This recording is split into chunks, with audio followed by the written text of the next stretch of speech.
Oke, kita lanjutkan ya. Ini pembahasan tentang contoh soal hukum Kirchhoff yang kedua. Nah, satu soal saja, lumayan. Nah, untuk satu contoh soal ini, Bu rasa nanti kita bisa sambil mengingat kembali hukum Ohm juga, hukum Kirchhoff yang pertama, dan yang pasti hukum Kirchhoff yang kedua. Dari satu soal bisa bisa masuk 3 materi tadi ya. Perhatikan rangkaian tertutup di bawah ini. Ini ada rangkaian tertutup, ada dua loop ya, rangkaian majemuk. Hitunglah kuat arus yang mengalir pada R2. Nah, kita lihat dulu. Gambarnya semoga jelas ya. Nah, ini yang pertama, pada loop pertama ada sumber tegangan yang pertama sebesar 8 volt. Kemudian hambatan yang pertama 4 ohm. Kemudian di sini ada sumber tegangan yang kedua, 12 volt, hambatannya 3 ohm, dan hambatan yang ketiga, ada sumber tegangan yang ketiga sebesar 5 volt, dan besar hambatannya adalah 1 ohm. Gitu. Yang ditanyakan hitung kuat arus yang mengalir pada R2. Berarti di sini arus yang mengalir di hambatan yang kedua ini berapa? Oke. Penyelesaiannya, ini tadi sudah kita sebutkan, yang ditanyakan adalah I2. Jawab, yang pertama. Nah, yang pertama kita tentukan dulu arah arusnya. Pada sumber yang pertama, di sini dari kutub positif, itu ada arus yang keluar ya, berarti I1, kemudian di sini I2, dari sumber tegangan yang kedua, ini I2, arah yang sana, dan yang ke sini I3. Arah I3. Nah, arahnya seperti ini.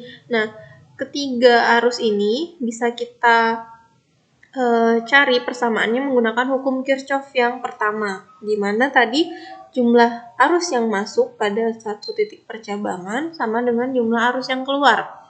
Nah, dari sini berarti kan yang masuk ke percabangan adalah I1 dan I2, ya kan? I1 dan I2. Dan arus yang keluar adalah I3. Nah, maka diperolehlah persamaan ini. 3 sama dengan I1 ditambah I2. Oke. Misal kita buat loop di kedua tempat searah putaran jarum jam, seperti gambar di samping. Nah, ini loop yang pertama, ini loop yang kedua, searah jarum jam. Oke, kita gunakan hukum Kirchhoff yang kedua. Kita tinjau dulu loop 1. Kita tinjau dulu loop yang pertama. Tadi kan jumlah aljabar tegangan pada suatu rangkaian tertutup itu sama dengan 0. Gitu kan ya rumusnya.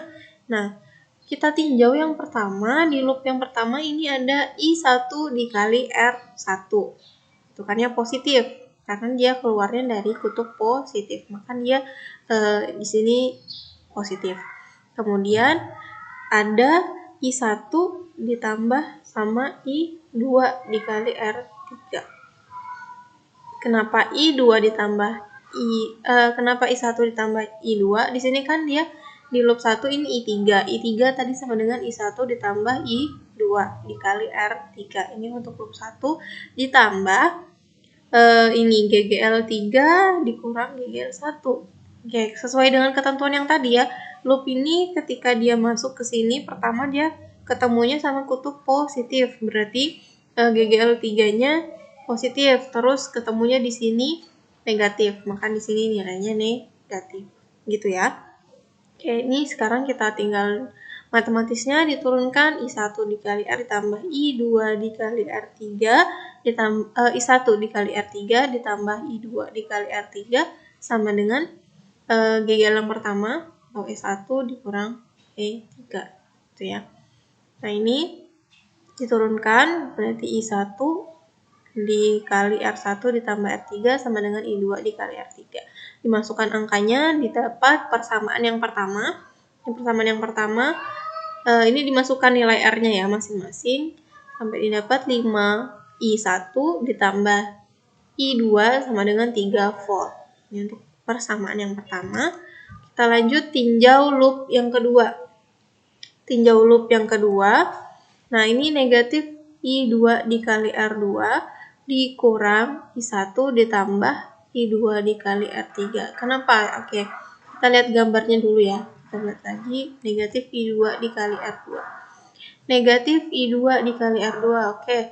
Karena dia arah loopnya searah jarum jam, kemudian arusnya berlawanan arah jarum jam, maka dia nilainya negatif gitu ya. Yang I3-nya juga sama, I3-nya berlawanan arah loop gitu kan, arah loop. Maka dia juga negatif. Nah, didapat persamaan ini, kemudian masing-masing dimasukkan nilai hambatannya, didapat persamaan yang kedua, yaitu I1 ditambah 4I2 sama dengan 7 volt. Nah, dari persamaan 1 dan persamaan yang kedua, itu kita kan mau mencari nilai I2, ya kan, mau mencari nilai arus pada hambatan yang kedua. Maka kita gunakan metode eliminasi untuk menghilangkan I1-nya gitu kan ya. I1-nya. Nah, mencari kuat arus dengan metode eliminasi, persamaan 1 dan persamaan yang kedua. Persamaan 1-nya dikali 1, persamaan 2-nya dikali 5, supaya I1 dikurang I1. Nanti nilainya 0 gitu ya, tinggal tersisa I2. Nah, dilanjutkan metode eliminasinya, dimasukkan angka-angkanya, dikurangkan, didapatkan persamaan di sini negatif 19 I2 sama dengan negatif 32 volt. Negatif sama negatif, berarti nanti jadinya positif, berarti I2-nya sama dengan 32 dibagi 19, atau negatif 32 volt dibagi negatif 19 ohm. Hasilnya mendekati sama dengan 1,68 ampere, atau besar arus yang mengalir pada rangkaian pada hambatan yang kedua itu adalah sebesar 1,7 ampere gitu. Ini untuk contoh soalnya. Nanti kalau masih belum dipahami, bisa langsung ditanyakan ke ibu atau bisa diulang-ulang, karena di sini videonya diupload ya, jadi bisa diulang-ulang untuk kalian memahami. Oke.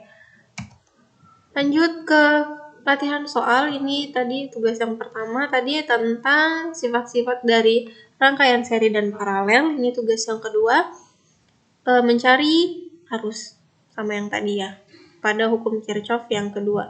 Perhatikan gambar rangkaian listrik berikut. Ada rangkaian majemuk di sini. Arus I yang melewati R1 adalah sebesar. Nah, ini kalian kerjakan, jangan lupa dikumpulkan. Gitu ya. Oke, itu saja Ibu rasa untuk pertemuan yang pertama. Semoga bisa mengerjakan, jangan lupa dikerjakan sama-sama, boleh ya. Oke, cukup. Assalamualaikum warahmatullahi wabarakatuh.